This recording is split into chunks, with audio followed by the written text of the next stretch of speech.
اعوذ باللہ من الشیطان اللعین الرجیم بسم اللہ الرحمن الرحیم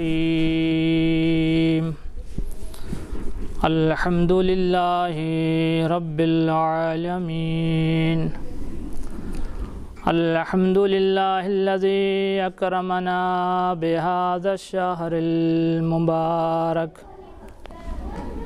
ثم الصلاة والسلام على سید الانبیاء والمرسلین شفیع المذنبین آنی ابا القاسم محمد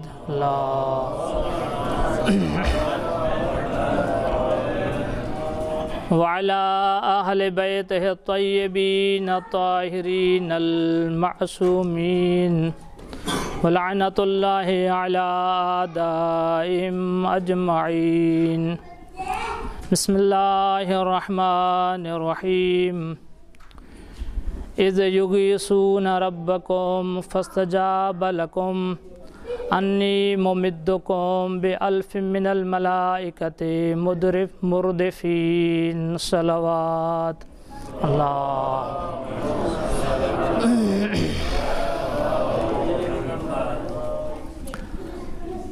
تمام اعمال کی قبولیت کے لیے عبادات، صیام قیام کی قبولیت کے لیے، تمام مرحوم مومنین مومنات کی مغفرت اور اپنے اپنے تمام مرحومین کی مغفرت، اپنے گناہوں کی مغفرت کے لیے بلند تر صلوات اللہ صلی علی محمد وآل محمد وعجل فرجہم۔ اعتذر عن مشائخ ملک ان يتكلم باللغة الأردوية انشاءاللہ العزیز۔ رمضان المبارک کا مہینہ مغفرت کا مہینہ، برکت کا مہینہ، توبہ کا مہینہ ہے۔ مجھے ایک چیز پر افسوس ہے کہ جو مناسبت گزر گئی ہے میں اس پر آج گفتگو کروں گا۔ اگر وہی رات مجھے ملتی جو مناسبت کی تھی تو پھر اس پر کھل کے آدمی بات کر سکتا تھا۔ اسی وجہ سے پھر جو آج رات ہے اس رات کے عنوان سے ایک حدیث آپ کی خدمت میں پیش کرتا ہوں، بلند تر صلوات پڑھیں۔ اللہم صلی علی محمد وآل محمد۔ آپ تمام علماء فضلاء جانتے ہیں کہ رمضان المبارک کی ہر گھڑی، رمضان المبارک کا ہر لحظہ، رمضان المبارک کا ہر منٹ الگ الگ فضیلت اور درجہ رکھتا ہے۔ تو اسی چیز کو مد نظر رکھتے ہوئے رمضان مبارک کی جو جمعۃ المبارک رات ہے اور جمعۃ المبارک کا دن، اس کی ایک خاص فضیلت ہے، اور اس رات اور اس دن میں اللہ تبارک و تعالیٰ کی طرف سے خاص رحمت اور عنایت نازل ہوتی ہے۔ اسی چیز کو روایت نے بیان کیا ہے۔ معصوم سے ارشاد ہے کہ فَإِذَا كَانَتْ لَيْلَةُ الْجُمْعَةِ وَنَهَارُهَا اعتق اللہ من النار فی کل ساعہ الف الف رقبہ من النار۔ آگے والا جملہ سنیں گے تو حیران رہ جائیں گے۔ حدیث فرماتی ہے فی کل ساعہ الف الف رقبہ من النار وقد استوجب العذاب۔ جب جمعۃ المبارک رات ہوتی ہے اور جمعۃ المبارک کا دن، ہر گھڑی میں، ہر لحظے میں اللہ تبارک و تعالیٰ 10 لاکھ جہنم کے مستحق لوگوں کو جہنم سے آزاد کرتا ہے۔ قد استوجب العذاب، چاہے ان پر عذاب ثابت ہی ہو چکا ہو، لیکن رمضان المبارک کے جمعہ کا دن اور جمعہ کی رات کی برکت یہ ہے کہ مستحق لوگ بھی آزاد ہو جاتے ہیں۔ کاش کہ ہم بھی ان لوگوں میں شامل ہو جائیں۔ بلند تر صلوات پڑھیں۔ اللہم صلی علی محمد وآل محمد۔ عنوان جنگ بدر ہے۔ جنگ بدر کا ذکر قرآن کریم کی متعدد آیات میں اور صورتوں میں آیا ہے۔ سب سے زیادہ سورہ انفال میں ذکر آیا جنگ بدر کا، سورہ آل عمران کا بھی سورہ آل عمران میں ذکر آیا، سورہ حج میں بھی آیا، اور اسی طرح متعدد صورتوں میں جنگ بدر کا، اصحاب بدر کا، شہداء بدر کا ذکر ملتا ہے۔ سورہ انفال کی 6 یا 7 آیات سے لے کر 14 آیات تک یہ فقط اصحاب بدر، شہداء بدر اور معرکہ بدر کے ساتھ آیات مخصوص ہیں، اس کو بیان کرتی ہیں، ان شہداء کے فضل کو، شہداء کے کرم کو، شہداء کے مرتبوں کو بیان کرتی ہیں آیات۔ یہ جو میں نے آیت آپ علماء کرام کی خدمت میں پڑھنے کا شرف حاصل کیا، سورہ انفال کی آیت نمبر 9 ہے۔ پہلے تو سورہ انفال کی فضیلت میں ایک روایت میں ملتا ہے کہ من قرأ سورۃ الانفال والبرأ فی شہر، کبھی کبھار تو یہ مشکل ہو جاتے ہے کہ ہر روز پڑھنا پڑتی ہے، اس سے آج ہمیں آزادی مل گئی ہے۔ مہینے میں ایک مرتبہ، مہینے میں جو ایک مرتبہ سورہ انفال کی تلاوت کرے اور سورہ برأت کی یعنی سورہ توبہ تلاوت کرے تو کیا نتیجہ ہے؟ لم یدخلہ نفاق ابدا، اس شخص میں نفاق تو کبھی داخل ہی نہیں ہو سکتا۔ اور کیا درجہ ملے گا؟ وَكَانَ مِن شِيَّةِ امیر المؤمنین علیہ السلام، اللہم صلی علی محمد وآل محمد، اور وہ امیر المؤمنین کے شیعوں میں سے ہو جائے گا۔ دوسری روایت میں یہ 2 فضیلتوں کے بعد ایک فضیلت اور بھی ذکر ہوئی ہے، روایت ذکر کرتی ہے کہ امیر المؤمنین کے شیعوں میں سے ہوگا اس وقت تک جب تک تمام لوگوں کے حساب کتاب ہو جائیں گے، یہ سورہ انفال اور سورہ برأت کو پڑھنے والا امیر المومنین کے دسترخوان پر بیٹھ کر امیر المومنین کا نیاز کھاتا رہے گا۔ کیا کمال ہے علی کے چاہنے والوں کے لیے۔ صلوات پڑھیں محمد و آل محمد پر، اللہم صلی علی محمد۔ سورہ بدر تو کوئی خطیب اور مناظر آدمی پڑھ سکتا تھا، میں تو بس تھوڑی سی تاریخ بتاؤں گا۔ جنگ بدر، معذرت سے سورہ بدر ہو گیا، سورہ انفال کو سورہ بدر بھی کہتے ہیں، مشکل نہیں ہے بہرحال۔ جنگ بدر 2 ہجری میں واقع ہوئی، اور اس کا سبب یہ ہوا کہ ابو سفیان شام سے تجارت کر کے مکے کی طرف آ رہا تھا، بہت اس کے پاس خزانہ تھا، بہت تجارت کا نفع تھا اس کے پاس۔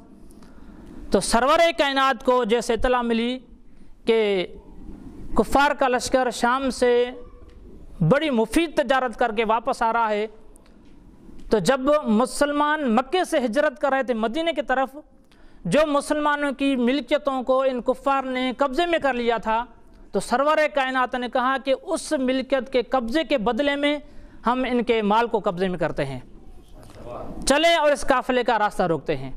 تو سرور کائنات نے مختصر اپنے لشکر کو تیار کیا، اور وہ لشکر 313 آدمی پر مشتمل تھا، اور تقریباً اس وقت تعداد بھی میرے خیال میں مسلمانوں کی یہی ہوگی اور کچھ زیادہ ہوگی۔ جب کفار کو، ابو سفیان کو پتہ چلا کہ مسلمانوں کا لشکر اس قافلے کو قبضے میں کرنے کے لیے آ رہا ہے، تو ابو سفیان نے اپنا قاصد بھیجا مکے کی طرف۔ اس کی کنڈیشن کیا تھی؟ تاریخ بتاتی ہے کہ اس کی اونٹ کی ناک کو چیر دیا، اس کے کانوں کو کاٹ دیا، اور اس قاصد کی قمیص کو پھاڑ دیا، اور اس کو عادی جس طرح سوار ہوا کرتا ہے آدمی، اس کے برخلاف سوار کیا، یعنی اس کی پیٹھ اونٹ کی گردن کی طرف تھی اور اس کا منہ اونٹ کی پیچھے کی طرف تھا۔ یعنی اس خطرناک اور وحشتناک، اور اس سے یعنی یہ اشارہ ملتا تھا کہ بس یعنی موت ہمارے سروں پر منڈلا رہی ہے، جلدی جائیں اور مکے کی طرف، مکے کے قریش کو، مشرکین کو بتائیں کہ آپ کے قافلے پر مسلمان حملہ کرنے والے ہیں۔ اور یہ قاصد جلدی جلدی پہنچا اور زور زور سے چیخ کر پکارتا رہا کہ اپنے قافلے کو بچاؤ، اپنے قافلے کو بچاؤ، مسلمانوں کا قافلہ تمہارے قافلے کو لوٹنے کے لیے آ رہا ہے۔ تو جب یہ قاصد کی حالت تھی تو میں تو سمجھتا ہوں کہ کون تھا جو گھر میں بیٹھ سکتا تھا۔ لیکن ابھی ہم مسلمانوں میں اتنی غیرت نہیں رہی کہ فلسطین والے مر رہے ہیں اور ہمیں کچھ بھی نہیں ہوتا، لیکن وہ مشرکین تھے، اپنے مشرکوں کی خاطر غیرت کی اور نکل پڑے۔ تاریخ بتاتی ہے کہ 1000 کا لشکر ابو جہل کی قیادت میں نکلا، اور پورا اسلحے کے ساتھ 700 اونٹ تھے ان کے پاس، اور 200 یا 300 اس طرح گھوڑوں کی تعداد ملتی ہے، اور 1000 آدمی لشکر نکل پڑا اپنے قافلے کی حفاظت کی خاطر۔ مسلمانوں کا قافلہ مقام بدر پر رک گیا، جو مدینے سے تقریباً 150 کلومیٹر یا 200 کلومیٹر کے فاصلے پر، اور مشرکین کا قافلہ جب اس طرف آیا تو ان کے درمیان میں اختلاف ہو گیا۔ ابو سفیان نے کہا اور کچھ دوسرے مشرکین نے کہا کہ ہم راستہ چینج کر لیتے ہیں، مسلمانوں کے لشکر کا سامنا نہیں کرتے، اس میں نقصان ہو جائے گا، اور یہ اتنی بڑی قیمتی تجارت کر کے آ رہے ہیں، یہ بھی ہماری ضائع ہو جائے گی، اور پتہ نہیں اس کے بعد بھی کیا ہو۔ تو ابو جہل ضد پر تھا کہ نہیں، جب ہم تیار ہو کر آئے ہیں تو ہم مسلمانوں کے ساتھ سامنا کریں گے۔ تو ان کی ضد پر یہ بھی مقام بدر پر آ گئے، تقریباً 300 یا 350 کلومیٹر کے فاصلہ مکے سے بدر کی طرف آ گئے۔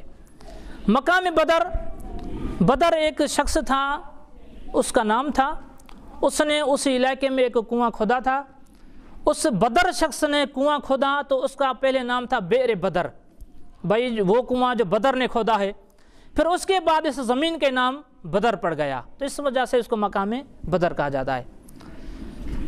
قافلے آمنے سامنے ہو گئے تو سرور کائنات نے اپنی اخلاق کے مطابق، اپنی عادت کے مطابق پہلے نے دعوت دی کہ آپ جنگ نہ کریں اور صلح کریں ہمارے ساتھ، نہیں تو ہمارے پاس بہت بڑا لشکر ہے اور یہ وہ، ہم آپ لوگوں کو ویسے ہی چھوڑنے والے نہیں ہیں۔ تو ابو سفیان اور کچھ اور بھی راضی ہو گئے، ٹھیک ہے صلح کر لیتے ہیں، جنگ نہیں کرنی چاہیے، لیکن ابو جہل یعنی اس کو شاید موت لے کے آئی تھی کہ ابھی آپ کی باری ہے، جانا ہے آپ کو، تو وہ ضد پر تھا کہ نہیں ہم جنگ کریں گے۔ آخر یہ ہو کہ جنگ کی آگ بھڑکائی گئی، جنگ شروع ہو گئی۔ اللہ تبارک و تعالیٰ نے اپنے حبیب سے وعدہ کیا تھا کہ اے میرے حبیب، جب بھی تم پکارو گے، جب بھی مجھے مدد کے لیے بلاؤ گے تو میں آپ کی مدد ضرور کروں گا۔ تو یہ مدد کا یعنی انمول موقع تھا، 313 اور 1000، اور 1000 کا اندازہ بھی اس طرح لگایا کہ کچھ مشرکوں کے غلام کنویں پر پانی لینے آئے تو ان کے غلاموں کو مسلمانوں نے گرفتار کر لیا، تو رسول خدا کے پاس لے کے آئے۔ رسول خدا نے پوچھا کہ آپ کے لشکر کی تعداد کیا ہے، تو انہوں نے فرمایا کہ عدد کا تو معلوم نہیں۔ پھر رسول خدا نے پوچھا کہ روزانہ کتنے اونٹ ذبح کیے جاتے ہیں، تو انہوں نے فرمایا کہ تقریباً 9 سے 10 اونٹ روزانہ ذبح کیے جاتے ہیں۔ تو رسول خدا نے اندازہ کیا کہ اس کا مطلب یہ ہوا کہ لشکر کی تعداد 900 سے لے کر 1000 تک ہے۔ کیوں؟ کہا کہ اس وجہ سے کہ ایک اونٹ 100 آدمی کھا جاتا ہے، تو ظاہراً 9 یا 10 اونٹ ذبح ہوتے ہیں تو لشکر کی تعداد بھی 900 یا 1000 تک ہے، اندازہ ہو گیا۔ جنگ شروع ہو گئی۔ جب جنگ شروع ہو گئی، اس سے پہلے ایک بات عرض کروں کہ مسلمانوں کی طرف سے جو زمین کا حصہ تھا وہ ریتی والا حصہ تھا، جس میں انسان کے لیے چلنا بھی مشکل ہوتا ہے، اور کفار کے لشکر کا جو حصہ تھا وہ بالکل سیدھا اور چلنے کے لیے، گھومنے کے لیے، رہنے کے لیے آمادہ تھا وہ حصہ زمین کا۔ تو اس طرف سے مسلمان بھی پریشان تھے کہ اب یہاں ہم چل ہی نہیں سکتے اور یہاں پر پھر جنگ کیسے لڑیں گے۔ تو اللہ تبارک و تعالیٰ نے احسان کیا، جس طرح کہتے ہیں کہ جنگ بدر کی رات اور دن اللہ تبارک و تعالیٰ کی خاص لطف اور کرامت کی عنایت کا موقع ہے۔ اللہ نے عنایت کی، ایسی بارش ہو گئی کہ ریت جو تھی وہ جم گئی اور مٹی جو ان کی طرف سے وہ کیچڑ بن گئی۔ مسلمان سکون سے گھوم پھر رہے ہیں اور وہ پھنسے ہوئے اس کیچڑ میں۔ تو یہ بھی اللہ نے ان پر عنایت کی۔ اس کے بعد پھر جنگ شروع ہو گئی اور مسلمان بھی پریشان تھے، ڈرے تھے، لیکن تاریخ بتاتی ہے کہ ایک ایسا مرحلہ آیا کہ سرور کائنات نے سب سے کہا کہ سب آنکھیں بند کریں، آنکھوں کو بند کر دیں اور اسلحے کو رکھ لیں جب تک میں نہ کہوں اس وقت اسلحے کو نہیں چلانا ہے۔ تو پھر ہمیں تاریخ بتاتی ہے کہ سرور کائنات، صلوات پڑھیں رسول خدا کے ذات پر، اللہم صلی علی محمد وآل محمد وعجل فرجہم، سرور کائنات اپنے مسلمانوں کے ساتھ مل کر استغاثہ کرنے لگے، دعا کی۔ دعا میں فرمایا اللہم انجز لی ما وعدتنی، اے پروردگارا وہ مجھے ابھی دے دے جو آپ نے وعدہ کیا تھا۔ آگے کیا تھا؟ اور اس گروہ کو ہلاک کر دے جو زمین پر تیری عبادت ہی نہیں کرتا۔ اور یہ دعا مانگنا تھی، ایسی طوفان کی طرح ہوا آئی کہ کفار کے لشکر میں رعب اور دبدبہ پڑ گیا، اور وہ پیچھے ہٹنے پر مجبور ہو گئے اور مسلمانوں نے حملہ کر دیا۔ تاریخ بتاتی ہے کہ 70 کفار مشرک اس جنگ میں واصل جہنم ہوئے۔ 70 میں سے 27 کفار علی ابن ابی طالب کی تلوار سے واصل جہنم ہوئے، اور باقی دوسروں کے ہاتھوں سے واصل جہنم ہو گئے۔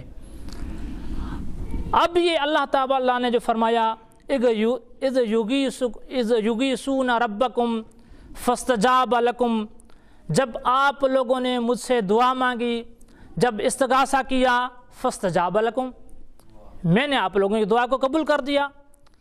قبول کے بدلے میں کیا دے دیا؟ انی ممدکم بألف من الملائکۃ مردفین، میں نے 1000 ملائکہ سے آپ لوگوں کی مدد کی، اور وہ ملائکہ بھی مردفین، ایک دوسرے کے پیچھے پیچھے۔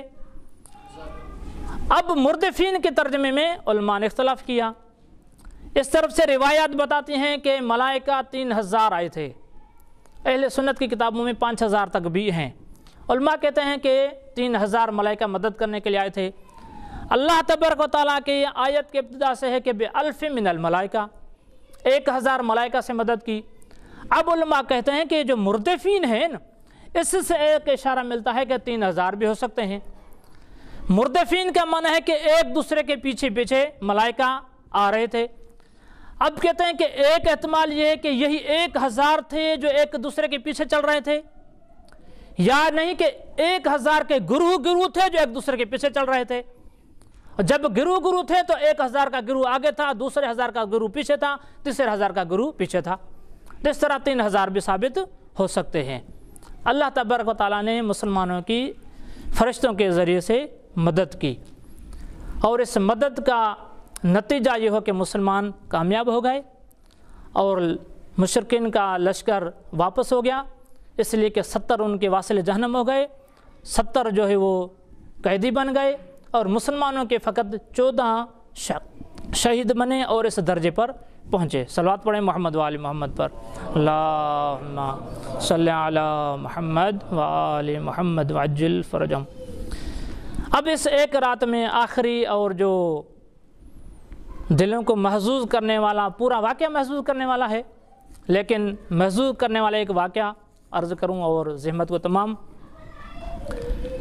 پہلے تو ہمیں یہ درس ملتا ہے کہ جس طرح اس دور کے مسلمانوں نے دین کی حفاظت کی خاطر، اللہ کے پیغام کی خاطر اللہ پر توکل کیا، تمام زمانے کے مسلمانوں کو اسی طرح توکل کرنا چاہیے۔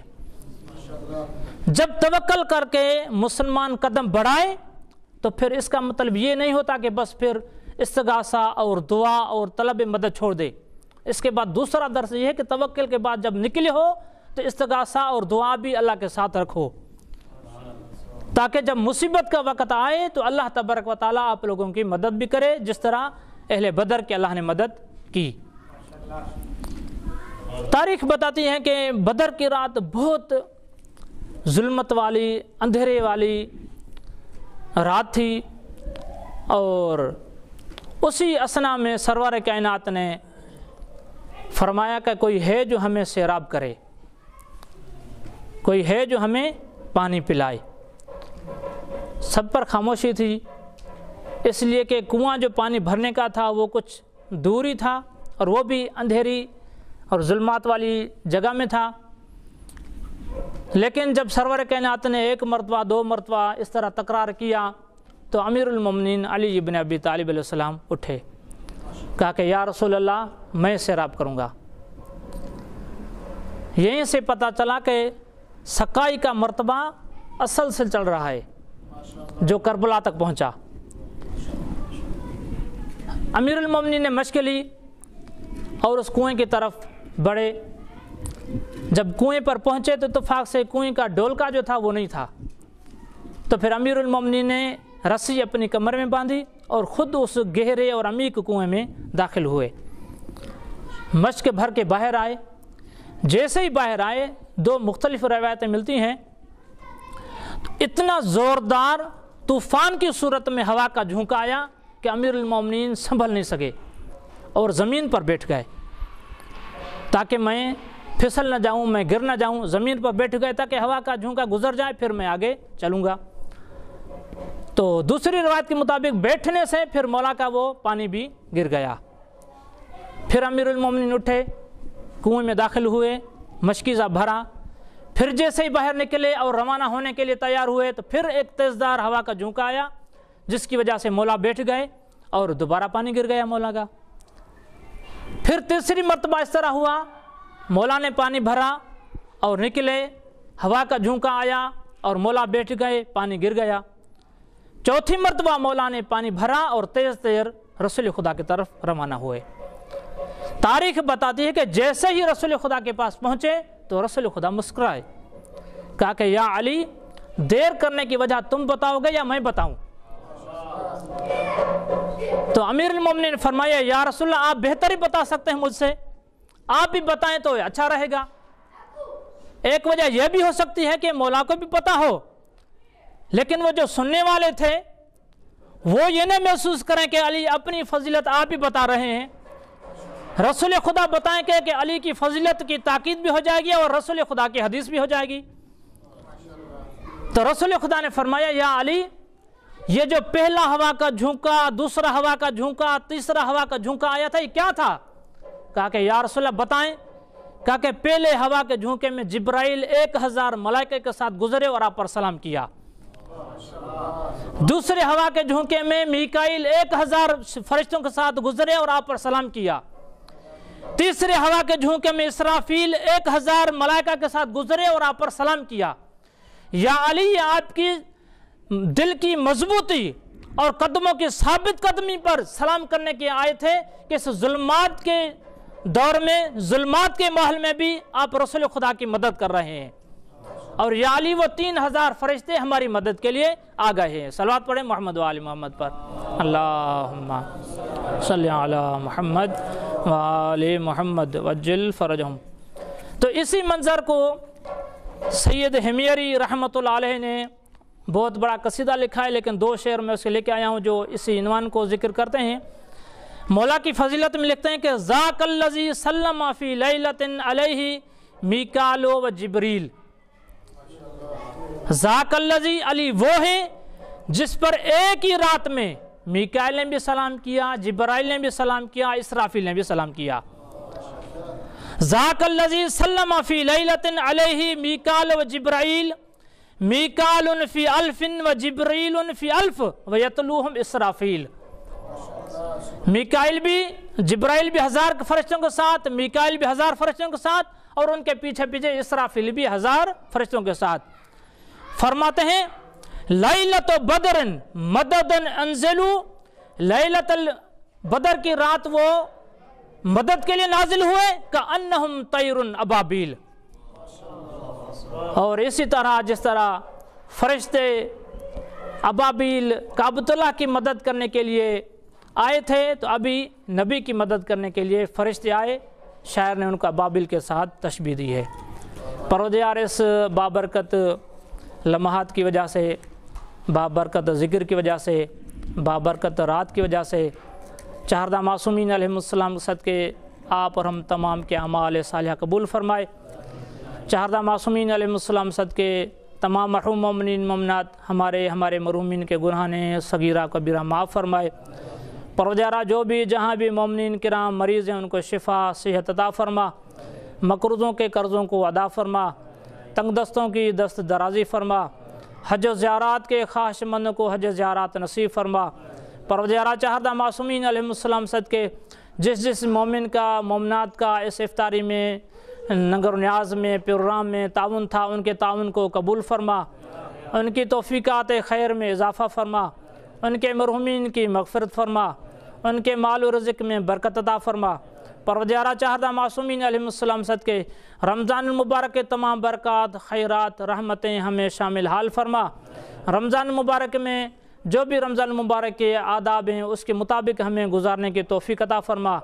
پروردگارہ چہردہ معصومین علیہ السلام صدقے ہماری سب سے بڑی دعا ولی برحق امام زمانہ کے ظہور میں تعجیل فرما، امام علیہ السلام کا دیدار نصیب فرما۔